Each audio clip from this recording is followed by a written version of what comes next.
Aleluia, aleluia. O sentimento mais precioso que vem do nosso Senhor é o amor que só tem quem já conhece Jesus. É o amor que só tem quem já conhece Jesus. Abra sua Bíblia comigo, 1 Coríntios, capítulo 11.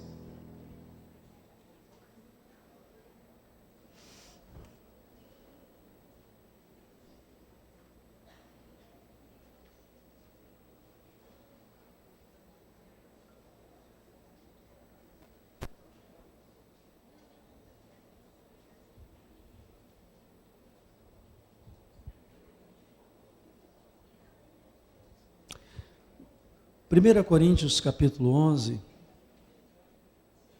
a partir do versículo 17.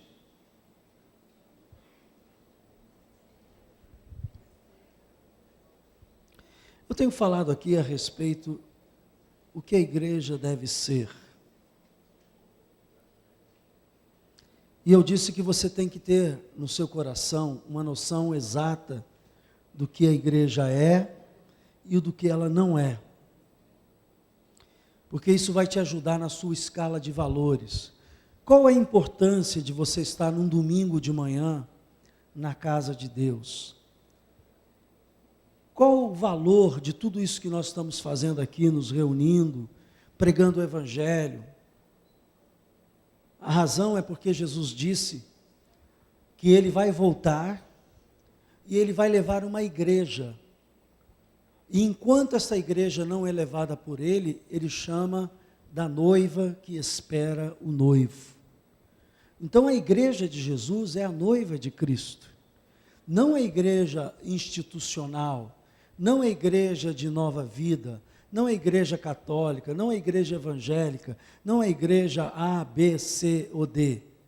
A igreja composta por aqueles que verdadeiramente foram justificados e remidos pelo sangue de Jesus e crê nisto.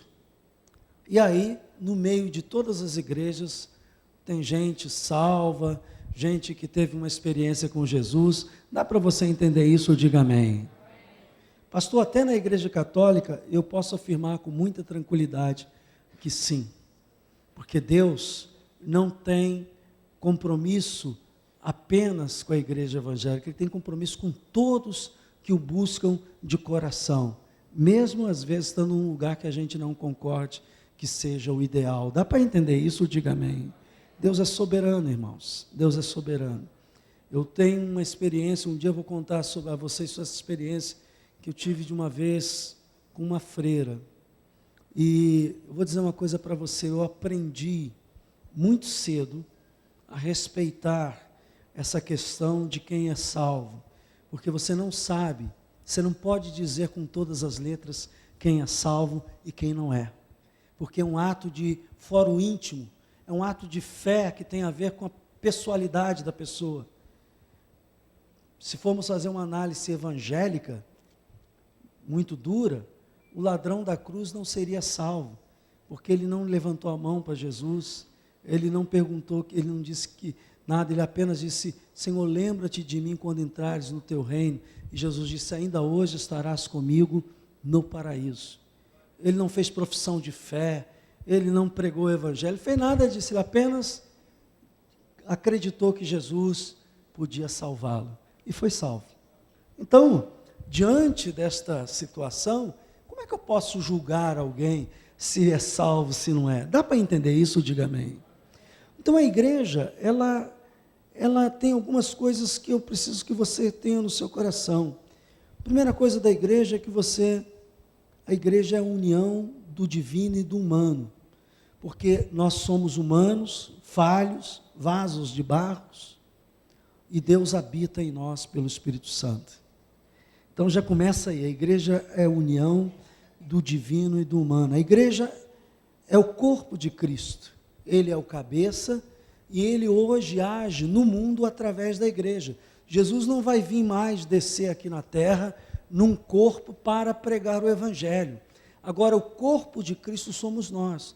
A boca de Deus somos nós, os olhos de Deus somos nós, os pés de Deus somos nós, as mãos de Deus somos nós, usados pelo Espírito Santo. Diga glória a Deus. Então, esse é outro aspecto da igreja. A gente sabe que a cabeça pensa e o corpo executa.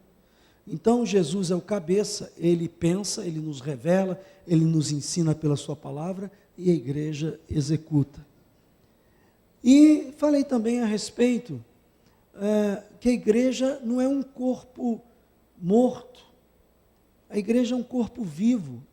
A igreja que não tem a vida do Espírito Santo se torna um zumbi. Zumbi é aquele que parece que é vivo, mas está morto. E não são as regras de uma igreja. Muita gente fica alarmada quando eu digo assim: pastor, o que é preciso para ser membro da sua igreja? Nada, só você preencher uma ficha e dizer que quer ser membro. Importante, na ficha você vai assinar que vai ser dizimista. Meia dúzia já pula fora aí, né? Mas, precisa ser batizado? Não. Precisa fazer profissão de fé? Não. Por quê? Porque, irmãos, a instituição Nova Vida, como a instituição Assembleia de Deus, como qualquer outra instituição, apenas uma instituição. A igreja de Jesus está ligada a Jesus. Dá para entender o que eu estou falando? E não sou eu que ligo. Quem liga é o sangue do Cordeiro. Eu apenas sou pregador, ensinador da palavra e procuro viver dando exemplo da minha vida. Dá para entender isso? Diga glória a Deus. Agora, o seu pacto é com Deus. Não há carteira de membro que te garanta a vida eterna. Não há rol de membro que te garanta a vida eterna. A vida eterna é um ato de vida sua com Deus. E por que é tão simples? Porque era assim no Velho Testamento, no Novo Testamento. As pessoas se convertiam, eram batizadas na mesma hora. Você quer aceitar Jesus como Salvador? Quero. Eram batizadas na hora. Não se perguntava se era casado, se era assim, se era assado, se fazia profissão de fé, nem nada. Você lembra do eunuco? Quantos já leram isso em Atos dos Apóstolos? Né? Ele é evangelizado por Filipe. Aí o eunuco, depois que diz assim: não, eu creio em Jesus. Aí o que me impede? Não, se crês é lícito. Onde tem água? Para a carruagem aí. Pararam a carruagem, tinha um rio, ele batizou o cara na hora. Então a gente vê na Bíblia que o batismo tem a ver com ato de conversão. E não para ser membro da igreja. Para ser membro da igreja de Cristo agora, é preciso que você viva uma vida séria com Ele. Amém? Essa aí é outros 500. E aí, meu irmão, não é a igreja que vai ficar monitorando a sua vida. Deus não me chamou para ser polícia de ninguém. Deus me chamou a ensinar a palavra. E você vai ouvir e vai obedecer ou não. Agora, se você quer ministério, aí a conversa começa a mudar. Por quê? Porque ministério vai implicar em frutos. Alguém que queira trabalhar, se envolver profundamente na casa de Deus, tem que dar frutos de que já está vivendo. Diga glória a Deus. Aí vai mudando a conversa, mas a princípio, todos que creem e aceitam Jesus são salvos. Diga glória a Deus. Ele faz parte da igreja. Então, a igreja, ela é vivificada pelo Espírito Santo. E tem muita igreja que tem organização e tudo, e não tem o Espírito Santo. E a igreja parece um fardo, ser crente se torna um fardo. Quando você serve a Deus sem o Espírito Santo, ser crente se torna um fardo. Mas quando você serve a Deus na unção do Espírito Santo, ser crente é a coisa mais maravilhosa que tem do mundo. Você tem alegria em ser. Então, falei aqui que a igreja é lugar de verdade. E hoje eu quero falar algumas coisas aqui, através desse texto. Leia aqui comigo, 1 Coríntios capítulo 11, versículo 17. Nisto, porém, vos prescrevo, não vos louvo, porquanto vos ajuntais, não para melhor, e sim para... Então, a igreja de Corinto tinha grupos de comunhão, que está mostrando que eles se juntavam, e eles tinham grupos de comunhão. Só que na igreja de Corinto, olha, quem nasce em Corinto não é corintiano não, viu? Que eu vi um cara dizer assim: eu vou me converter porque o nome do Corinthians está lá na Bíblia. Não, é Coríntios, amém? Ok? Quem nasce em Corinto não é corintiano. Ok? Então, nisto, porém, que vos escrevo, não vos louvo, porquanto ajuntai não para melhor, e sim para pior. Porque antes de tudo estou informado a haver divisões entre vós, quando vos reunis na igreja. E eu, em parte, o creio.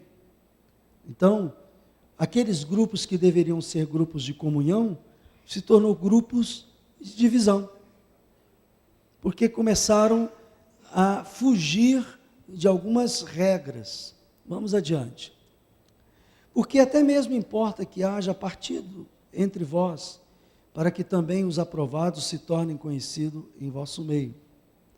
Então Paulo disse assim, olha, realmente há entre vós muitas coisas desse tipo, mas isso vai aprovar aqueles que são fiéis. Versículo 20. Quando, pois, vos reunis no mesmo lugar, não é a ceia do Senhor que comeis, porque ao comerdes, cada um toma antecipadamente a sua própria ceia, e há quem tenha fome, ao passo que há também quem se embriague. Então os corintos, eles se reuniam, e a reunião deles era muito estranha, porque a ceia não era um símbolo, a ceia era para comer e beber, né, e fazer festa. Esta não é a ceia do Senhor.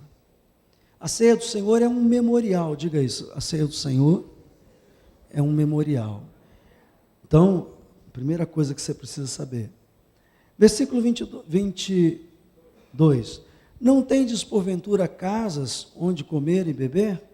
Ou menosprezais a igreja de Deus e envergonhais os que nada têm? Que vos direi? Louvar-vos-ei?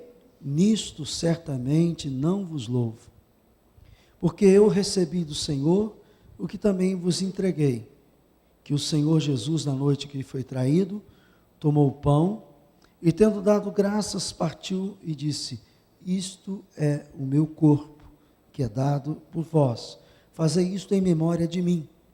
Por semelhante modo, depois de haver ceado, tomou também o cálice, dizendo, este é o cálice, é a nova aliança, no meu sangue, fazei isto todas as vezes que o beberdes em memória de mim. Porque todas as vezes que comerdes este pão e beberdes o cálice, anunciai a morte do Senhor até que ele venha. Por isso, aquele que comer o pão e beber o cálice do Senhor indignamente, diga indignamente, será réu de quem? Do corpo e de quem mais? Quem é o corpo do Senhor? Quem é o corpo do Senhor? A igreja. Então a Bíblia está dizendo aqui que quem participa da ceia indignamente, e nós vamos ver o que é indignamente, não purificado, mas o que não é purificado, né? Nós temos que ver isso em detalhes, porque tem gente que exagera, tem gente que acha porque respondeu mal à mãe, não pode participar da ceia, e há gente que acha que porque não matou, pode participar. Então tem que se ver isso aí, porque quando se deixa a critério do julgamento de cada pessoa cria uma sentença, né?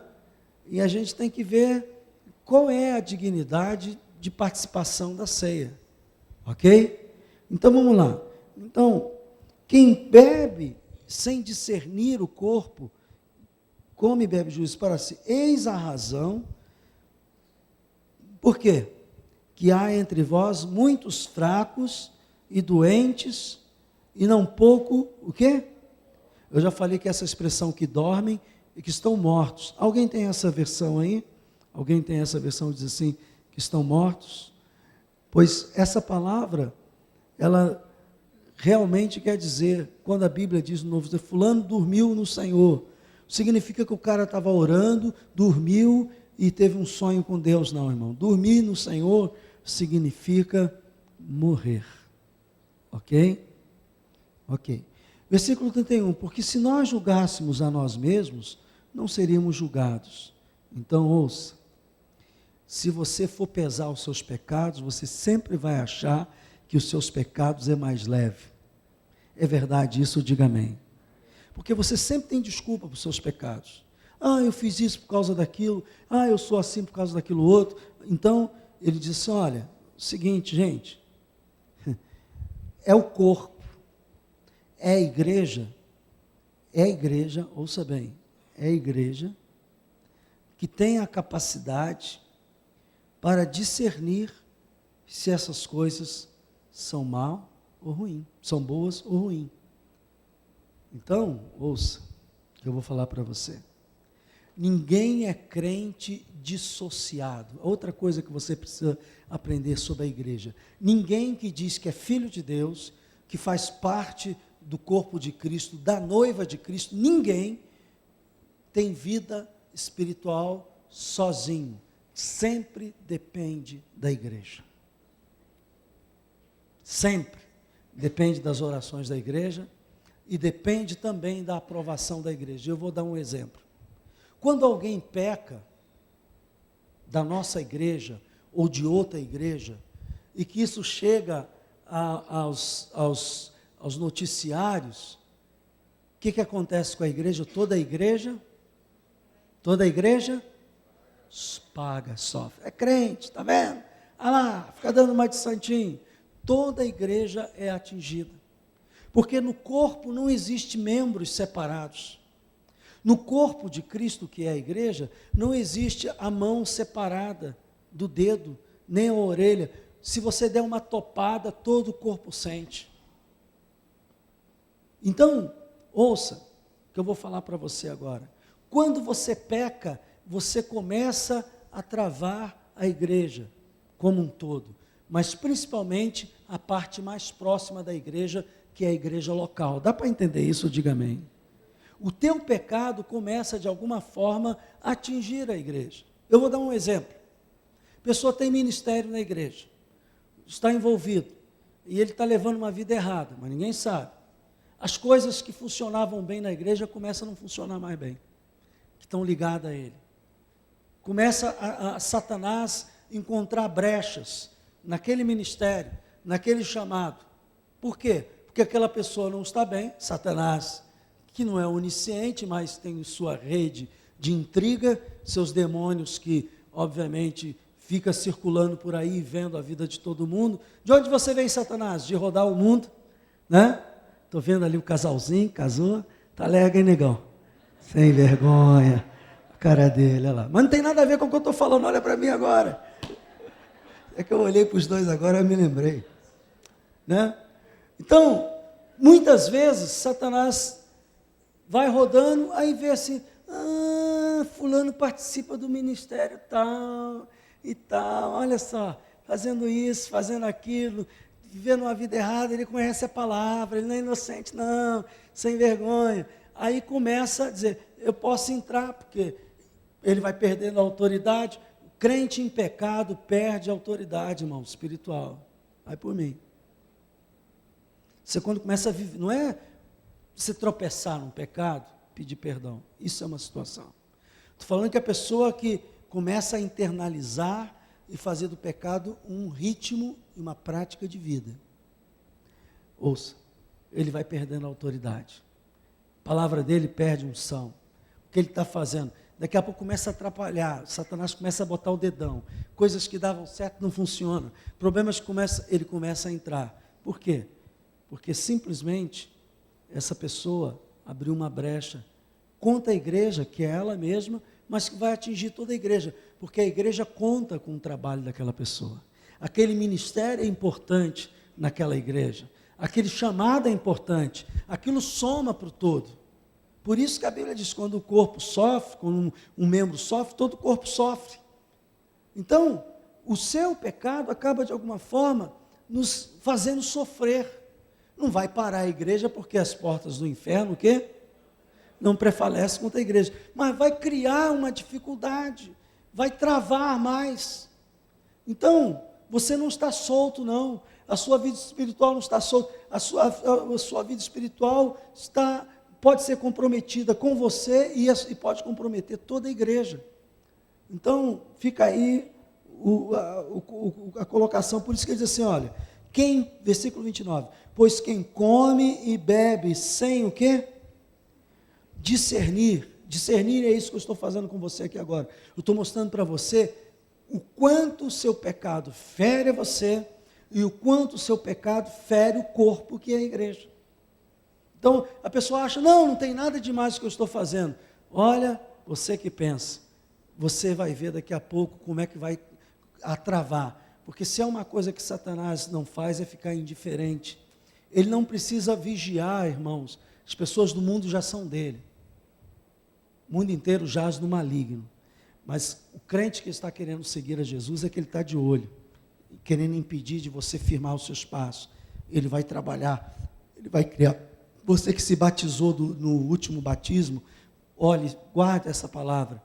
Depois do batismo, Jesus foi levado a ser tentado no deserto. Satanás sempre quer tirar você do caminho, sempre quer tirar você daquilo que Deus chamou, e vai criar picuinhas, vai criar situações, você tem que discernir isso. Opa, eu não sou uma pedra isolada, eu faço parte do corpo de Cristo, Ele quer me atingir para atingir o corpo todo, porque mesmo sendo um dedinho, mas o dedinho com uma topada faz todo o corpo, sofrer. Então, fica aí. A igreja, irmãos, ela é este corpo, a igreja é um lugar de paz também. Não vai dar para falar tudo aqui esta manhã, mas ouça, você não vem para a igreja para arranjar problema, você vem para a igreja para ter paz. Concorda comigo? Diga amém. Então, uma das coisas que faz a igreja viver em paz é isto aqui que Paulo começa a abordar no princípio do que ele estava falando.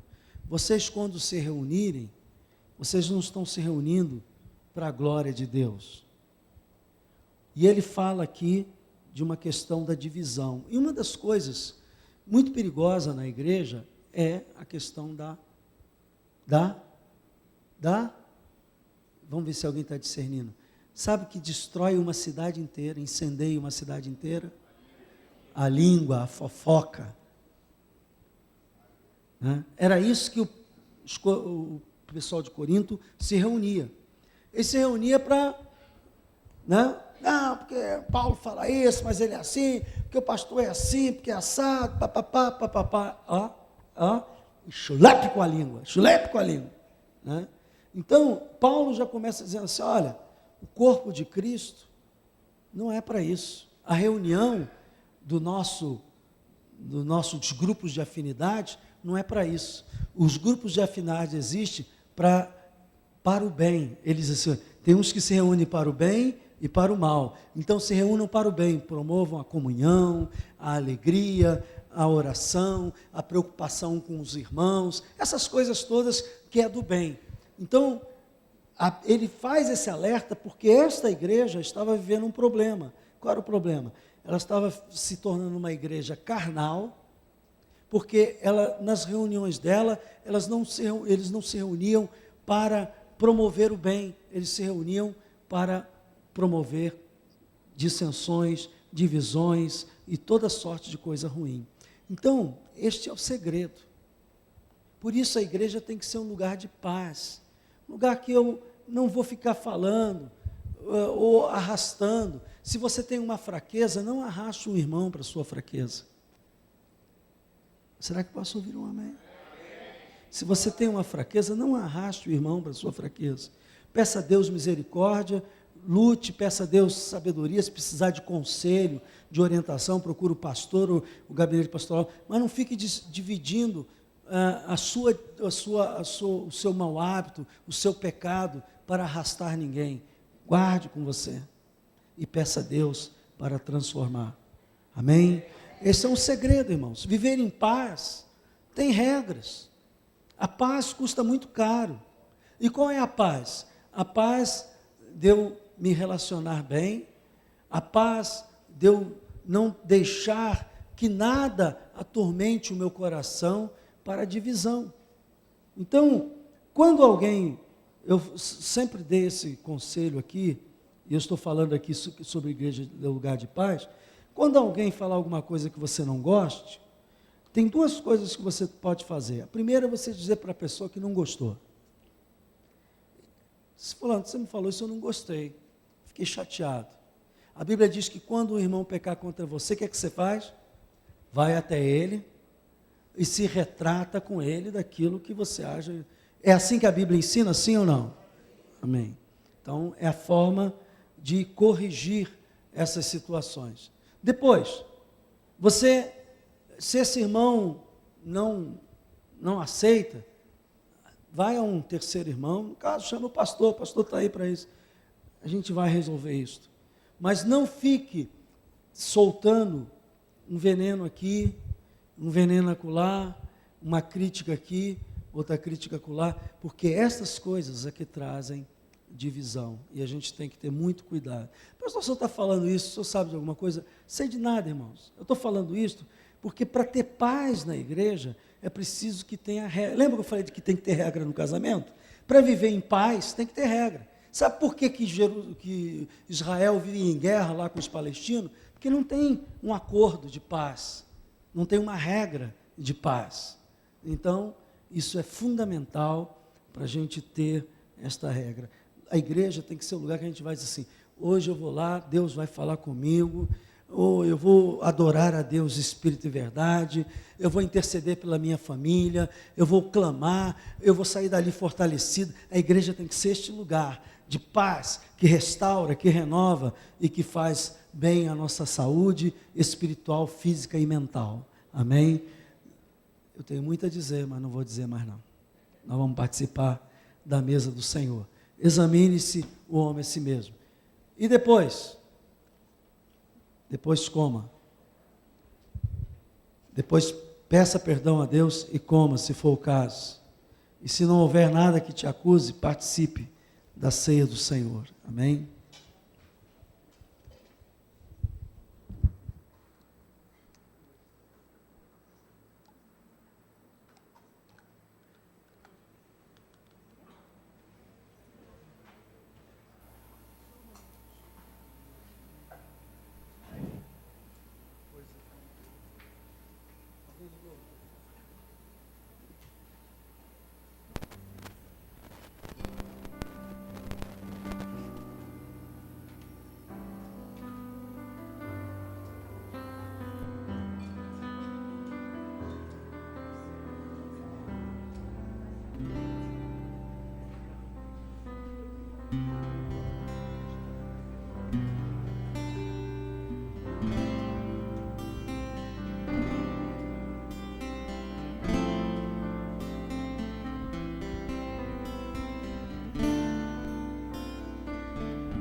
Sonda-me, Senhor, e me conheces, que quebranta o meu coração. Transforma-me conforme a tua palavra e enche-me até que em mim se ache só a ti. Então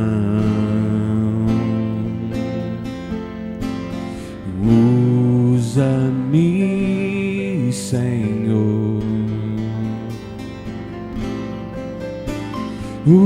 usa-me como um farol que brilha à noite, como ponte sobre as águas, como abrigo no deserto, como flecha que acerta o alvo. Eu quero ser usado da maneira que te agrade, em qualquer hora, em qualquer lugar.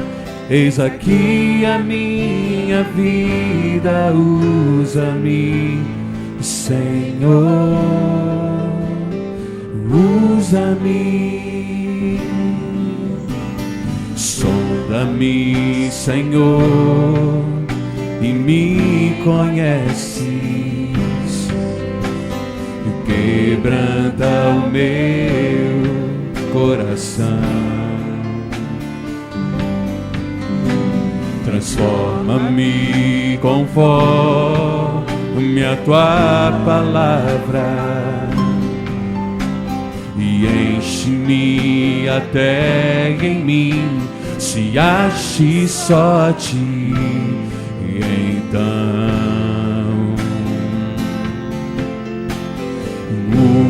usa-me, Senhor. Usa-me como um farol que brilha à noite, como ponte sobre as águas, como abrigo no deserto, como flecha que acerta o alvo. Eu quero ser usado da maneira que te agrade, em qualquer hora, em qualquer lugar. Eis aqui a minha vida, usa-me, Senhor, usa-me, sonda-me, quebranta-me, transforma-me,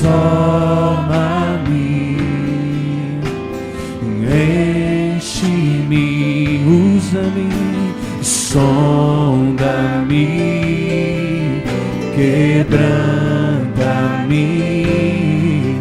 transforma-me,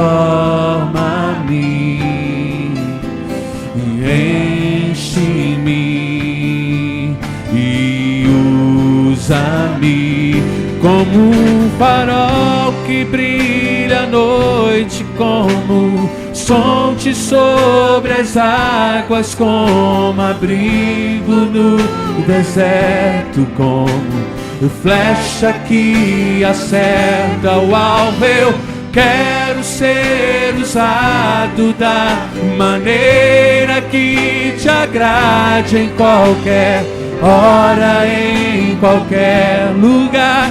Eis aqui a minha vida, usa-me, Senhor, usa-me, sonda-me, quebranta-me, transforma-me, enche-me, sonda-me, sonda-me, quebranta-me, transforma-me,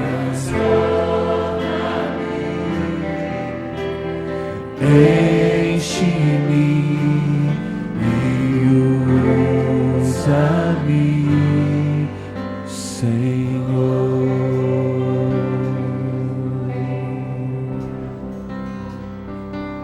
A Igreja Católica Romana, quando faz a Eucaristia, eles acreditam que o pão vira o corpo de Cristo e que o sangue, que o vinho vira sangue. Então chama-se transubstanciação. Nós sabemos que não acontece isso. Se a pessoa, depois que comer, botar para fora e for feito um exame, vai estar lá trigo e vinho. Porque eles acreditam que isto é o corpo de Cristo. Jesus disse assim: este é o meu corpo. Como é que a gente define isso? Jesus disse que quem não comer dele não tem parte com ele. Quem não comer do corpo dele, beber do sangue dele. Como é isso?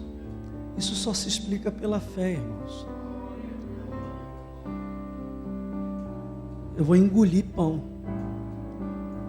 mas pela fé eu participo do corpo de Cristo. E a Bíblia diz que sobre si foi levada todas as dores. Talvez você esteja carregando um fardo muito pesado esta manhã. Talvez você esteja com dores na alma, ou mesmo dores físicas. Você diz: Senhor, eu não vou carregar mais este fardo. Esse fardo já foi levado para a cruz por ti. E essa é a hora que você entrega por fé. Está nas tuas mãos. E quando vir a memória daquele problema, você diz: não, isso eu entreguei a Jesus. A ceia é um memorial, mas é muito mais que um memorial. É um momento de restauração. É um momento de renovação de votos. É um momento de comunhão íntima com Jesus, pela fé.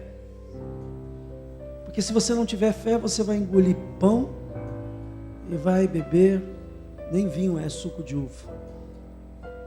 Mas se você tiver fé, você engole o pão, mas participa do corpo. Se tiver fé, engole o suco de uva, mas pela fé participa do sangue, que nos justifica diante de Deus, que nos purifica de todo pecado e que nos protege. Então levante o pão e diga assim: Senhor Jesus, eu creio que neste momento eu estou lembrando tudo o que representou a tua morte e a tua ressurreição. Tu morreste para que eu tivesse vida, e vida em abundância. O teu corpo foi ferido e levado sobre ele todas as minhas dores. Por isso eu rejeito a enfermidade da alma, do corpo, e declaro, pela fé, eu sou curado, para a glória de Deus. Muito obrigado, Senhor, em nome de Jesus. Comamos todos.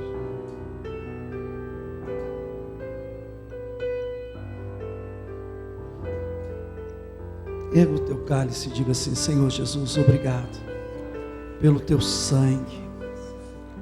Os meus pecados são muitos, os pecados dos meus irmãos são muitos, mas o teu sangue me purificou de cada um deles.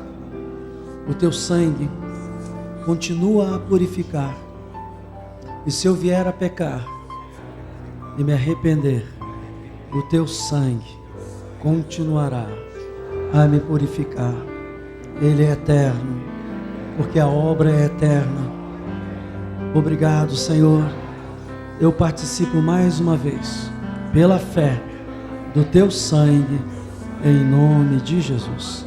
Bebamos todos. Se há motivos de glorificação, glorifique a Deus. Aleluia. Como farol, aleluia. Como um farol que brilha à noite, como ponte sobre as águas, como abrigo no deserto, como flecha que acerta o alvo. Eu quero ser usado da maneira que te agrade, em qualquer hora, em qualquer lugar. Eis aqui a minha vida, usa-me, Senhor,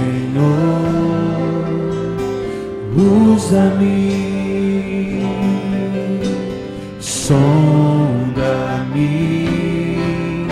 quebranta-me, transforma-me, enche-me, sonda-me, sonda-me,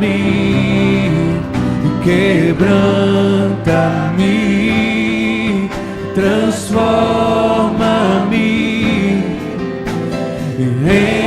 enche-me e usa-me, Senhor. Olha, Deus quer te usar. Deus quer te usar. Você é a boca de Deus.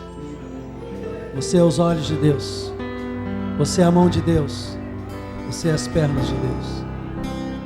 Que o Senhor te abençoe e te guarde. Faça resplandecer sobre ti o seu rosto e te dê a paz. Que o amor de Deus, e as consolações do Espírito Santo sejam com todos vós. Eu vos abençoo em nome do Pai, do Filho e do Espírito Santo. Amém. Lembrando que nós temos almoço e hoje é risoto de camarão. Tem almoço aí, amém? Como um farol que brilha à noite, como o ponte sobre as águas, como abrigo no deserto, como